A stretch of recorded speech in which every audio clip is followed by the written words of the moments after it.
My older sister stole the baby name I'd been saving for 12 years, so I picked a name that ruined every family dinner since. I chose the name Olivia Grace when I was 13 years old, not because I heard it somewhere cool or saw it in a movie, because that was the name of my best friend who died in a car accident the summer before 8th grade. She was the kind of girl who made everyone around her feel important. I promised myself that one day, my daughter would carry her name forward. I told everyone. My parents knew. My aunts knew. I had a little locket with Olivia's picture that I wore every day for 3 years straight. This wasn't some cute baby name fantasy. This was a memorial. A promise I made to a dead girl's mother while sobbing at her funeral. So when I finally got pregnant at 25, married to my husband Brody, with a stable job and a nursery already half painted in soft lavender, the name wasn't even a discussion. Everyone in my family understood what Olivia Grace meant to me. Everyone except apparently my sister Megan. Megan is 2 years older and has spent her entire life treating me like a rough draft she gets to make a final copy of. I dyed my hair auburn in high school. She went auburn 2 weeks later and told everyone she did it first. I studied nursing. She suddenly wanted to be a nurse too. Dropped out after 1 semester, but still told people she almost went into medicine. When Brody proposed to me at my parents' anniversary dinner, Megan announced she was moving in with her boyfriend Cole that same night. At the dinner table, while I still had the ring on my finger. When I announced my pregnancy, Megan didn't get pregnant. She did something worse. She got a puppy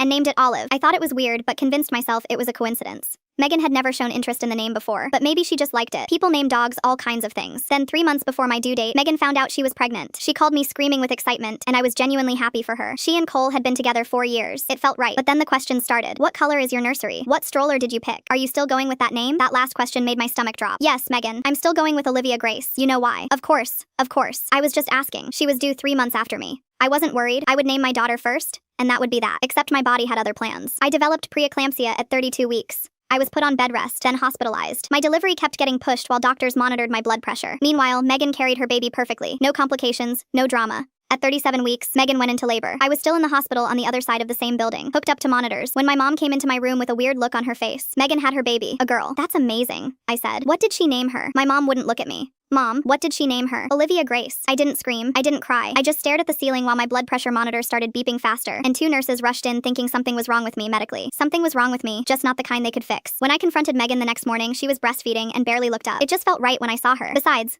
cousins can have the same name. That name is for a girl who died, Megan, and now it lives on through my daughter. You should be grateful. Grateful. She wanted me to be grateful. I went back to my room and told Brody I had a new plan. He listened, paused for about 10 seconds, and then started laughing so hard the nurse came back in. 1 week later, I delivered my daughter. Beautiful, healthy, screaming her little lungs out. When the birth certificate form came, I picked up the pen and wrote without hesitating. Megan Olivia. First name Megan. Middle name Olivia. I kept my promise to my friend and added a little something extra. The first family dinner after both babies were home was pure chaos. Can someone hand Megan her bottle? My sister reached for it before realizing they meant the infant. Megan needs to be burped. My dad physically turned my sister around and pretended to pat her back. The whole table lost it. My sister can't say a word about it because she'd have to explain why she stole a dead girl's memorial name from her own sister. Last Thanksgiving, my uncle was holding my daughter and said, "Little Megan is so much prettier than Big Megan ever was." My sister didn't speak to anyone for the rest of the night.